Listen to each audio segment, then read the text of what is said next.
Merci. Monsieur le vice-président, depuis le début des mandats, les sommes allouées par la région à la politique de la ville se réduisent comme peau de chagrin. En 2017, notre groupe dénonçait déjà la récupération des fonds alloués aux quartiers en difficulté au profit d'un nouveau dispositif opaque baptisé Projet urbain région.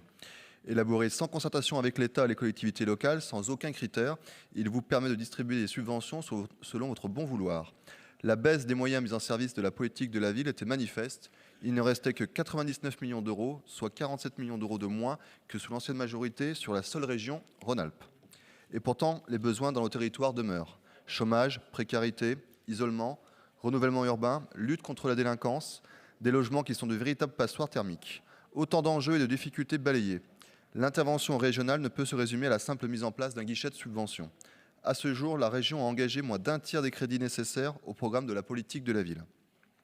Alors qu'il est prévu que l'intervention régionale s'établisse sur la durée de l'actuel CPER 2015-2020, je crains qu'après la date du 31 décembre 2020, plus aucun crédit ne soit alloué par la région à la politique de la ville.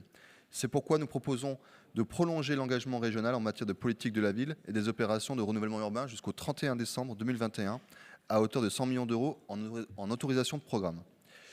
Aussi, Monsieur le Vice-président, je me permets de vous rappeler, sans vouloir polémiquer, que j'avais déposé une question orale lors de l'Assemblée plénière des 29 et 30 novembre 2017 au sujet des propos tenus par Monsieur le Président Laurent Wauquiez concernant les quartiers soi-disant perdus de la République de Saint-Étienne et Firminy. Ces propos avaient fortement ému les populations stéphanoises et aplouses et les élus locaux de ces communes.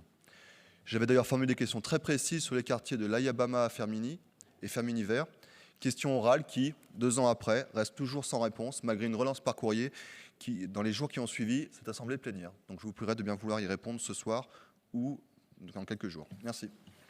Très bien, merci.